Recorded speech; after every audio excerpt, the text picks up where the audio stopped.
Nous allons parler du Mali. Caricature, 5000 fidèles exigent des excuses du président français Emmanuel Macron. Côte d'Ivoire présidentielle, Ouattara menace l'opposition de poursuite. La Guinée-Conakry, Cellou Dalein Diallo, désormais libre de ses déplacements. Et puis le Togo, on va parler du procès Pritoll-Gate. Le parquet épingle le journal L'Alternative.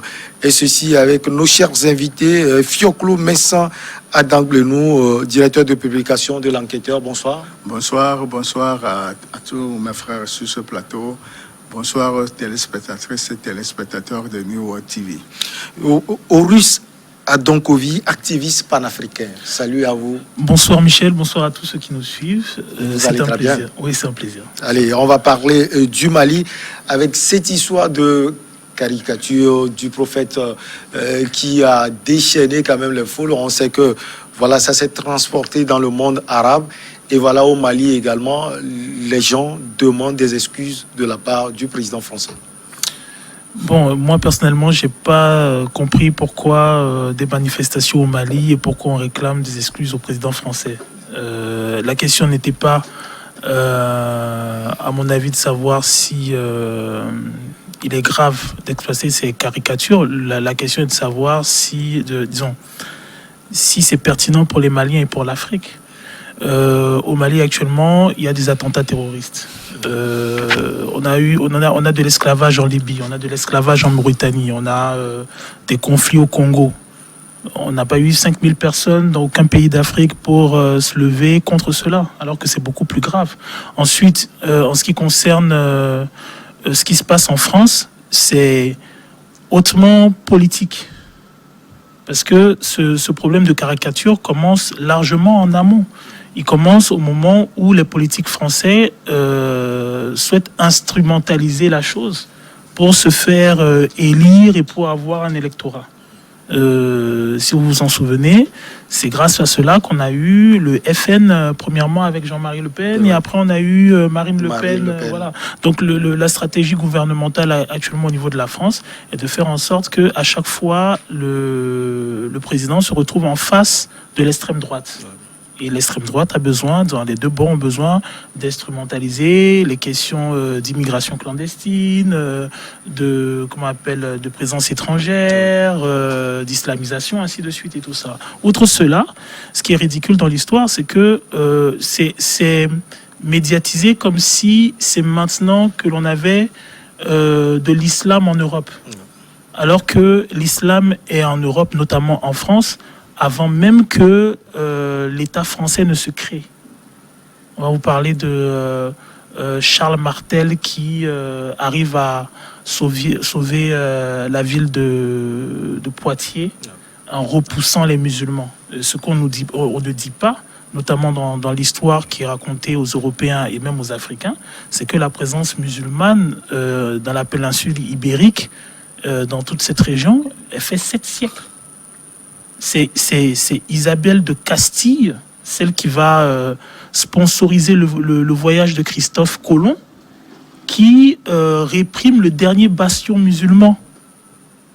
Elle fait 7 siècles. C'est pas maintenant que l'Europe a des relations avec l'islam. C'est pas maintenant. Les premières routes de la soie passe par des territoires arabes et musulmans avant d'arriver en Europe. C'est pas maintenant.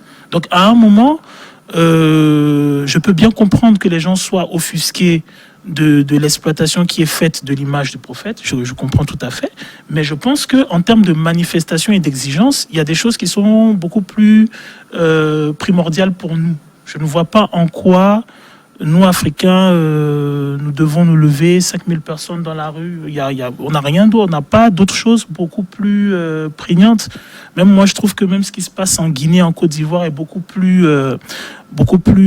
grave pour le Mali et pour la sous-région que m'occuper d'un problème politique en France. Pour Horus, ce n'est pas essentiel, mais Fioclo, on sait le début de l'affaire, on connaît, c'est le trépas de cet enseignant, Samuel Paty, et puis les déclarations du président français, et puis les autres du président turc. Après, c'est le monde arabe, et là, c'est venu jusqu'au Mali. Oui, le problème est très simple. nous ne pouvons pas comprendre pourquoi l'islam veut que ses fidèles pratiquent ces règles. L'islam est une religion comme les autres. Et en France, nous savions que la religion prenait la tête avant la révolution de 1789.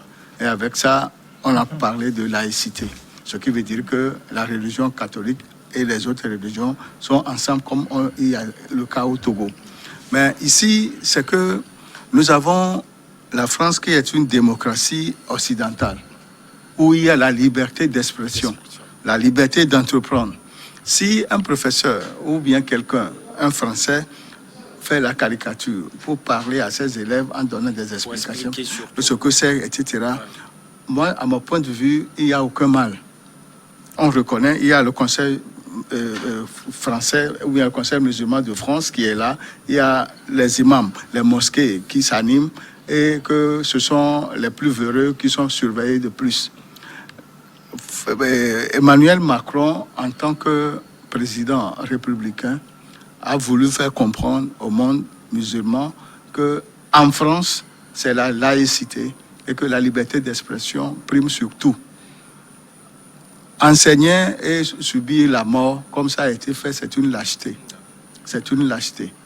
Moi, je dis que tous ceux-là qui disent de boycotter les produits français dans les pays arabes et ce qui se passe au Mali, au Qatar, tout ça, partout au Koweït et autres.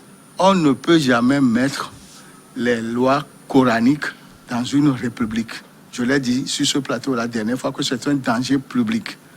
Toute république a ses règles. Nous avons une justice, nous avons la constitution qui est là. Alors que les lois coraniques sont autre chose. Et les fidèles qui croient que l'islam c'est une religion violente se trompent. L'islam, c'est la paix.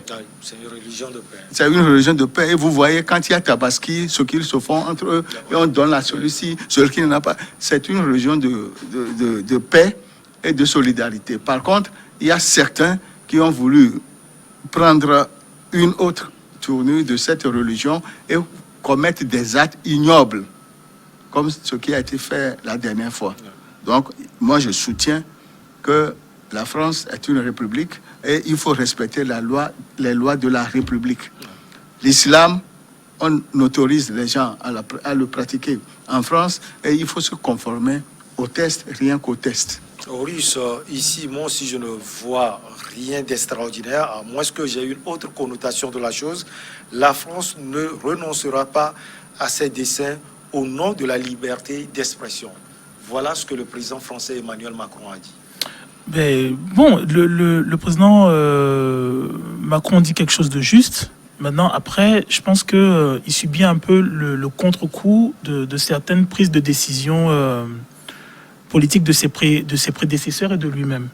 Après, ce qui est vrai, et je vais rebondir sur ce que mon aîné a dit tout à l'heure, quand on parle de manifestation, s'il faut manifester, mais pourquoi ne pas manifester contre la Chine qui a des problèmes avec les Ouïghours? Là-bas, on ne parle pas de caricature, on parle de massacre. Où était tout ce monde-là en termes de boycotter les produits chinois? Pourquoi n'a-t-on pas eu de marche à Bamako pour soutenir les Ouïghours? On a eu le problème en Inde des musulmans qui se font massacrer par les hindous pour le fait de consommer de la vache, du bœuf.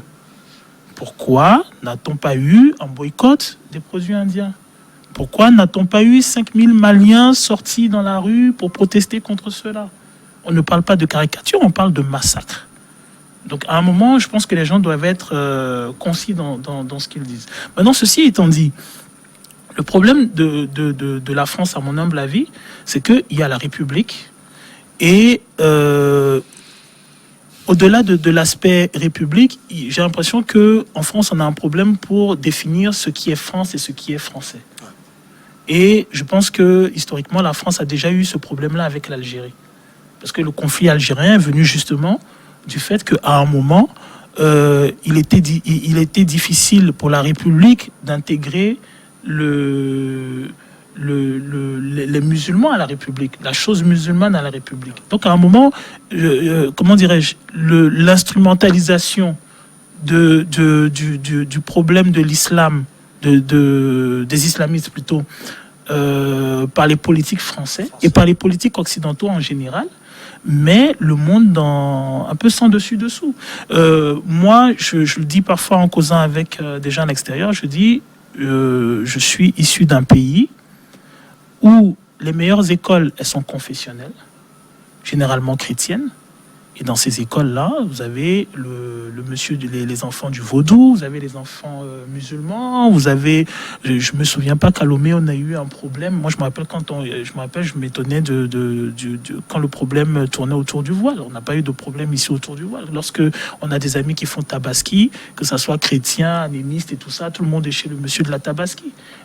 Si il y a Noël, mais chacun invite son ami musulman pour venir faire la fête. Lorsqu'il y a des fêtes traditionnelles à l'intérieur du pays, mais que ce soit musulman et chrétien, on y est tous. Donc à un moment... un pays qui a une connotation musulmane. Mais non, c'est là où on rentre un peu parfois dans la copie un peu, si vous voulez, ridicule, parce que l'islam qui est pratiqué dans nos régions n'est pas le même qui est pratiqué en Iran, ou qui n'est pas le même qui est pratiqué en Arabie Saoudite, n'est pas le même qui est pratiqué en Afghanistan ou je sais pas, au Pakistan.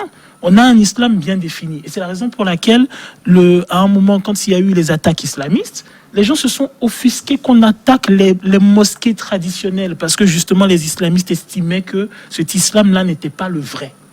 Donc à un moment, lorsqu'on a des leaders religieux qui se lèvent, qui entraînent toute une foule et qui disent oui, nous devons contester cela, nous devons faire ceci, nous devons faire cela, il faut faire attention. Et je ne sais pas pourquoi on veut s'approprier les problèmes des autres, alors que les problèmes des autres, c'est les problèmes des autres, et nous avons des problèmes beaucoup plus prégnants dans la région. Et justement, parlant de ces problèmes, aujourd'hui, on voit, et c'est concret, le Mali a plus de problèmes. Est-ce qu'aujourd'hui, on ne peut pas se retourner vers autre chose? Au Mali, nous avons plusieurs ordres religieux, surtout au nord et au centre. C'est-à-dire, je veux parler des djihadistes. Il y a certains qui ont signé des accords. D'autres exercent leur pouvoir indépendamment. Et c'est eux qui sont ceux-là qui ne veulent pas la paix. Parce qu'il y a parmi eux, il y a des trafiquants, il y a des preneurs d'otages, etc. Puis, entre-temps, dans les années 2000 à 2010, ils prenaient les otages contre les rançons. Et avec ces rançons, ils s'achetaient des armes et ils vivaient bien avec leur famille. Ils font des raids pour prendre le bétail des pauvres populations. Aujourd'hui, il faut reconnaître que le Mali est malade. Et ceux-là qui font la marche pour dire que Macron doit demander des excuses. Moi, j'aurais préféré qu'ils appellent leurs confrères, qu'ils prennent des armes au centre et au nord, de faire la paix pour que le Mali devienne un et indivisible. Voilà. Il y a beaucoup plus de logique. Il y a beaucoup plus de logique. Oui. Mais Horus, je dis que le débat est parti de ces différends entre le président Macron et le président turc Recep Tayyip Erdogan. Et pour pouvoir éteindre le feu, est-ce qu'on ne peut pas quand même revenir à la base entre ces deux présidents? Le problème avec ces présidents, et je trouve que c'est une question intéressante, c'est que ce sont des présidents, et c'est un peu là le problème de l'Afrique, c'est que les leaders africains ne s'appuient généralement pas sur l'histoire et le passif. Et généralement, quand on veut toucher ces questions-là en Afrique, on dit « oh, faut laisser, c'est passé ». Oh, pourquoi tu touches à ça? C'est passé, ça, personne ne s'intéresse à ça. Le problème avec le président Erdogan et le président Macron, c'est que ce sont des gens qui s'arc-boutent énormément sur l'histoire.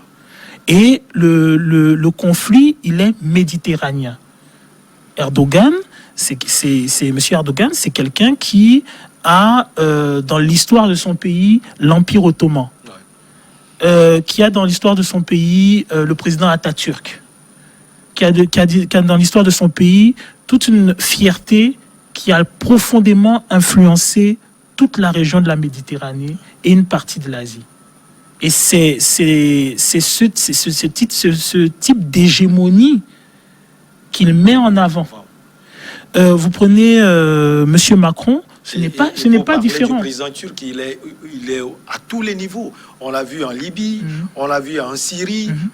Oui, mais justement, on le voit en Libye et on le voit en Syrie parce que la Libye et la Syrie ont fait partie d'un État turc.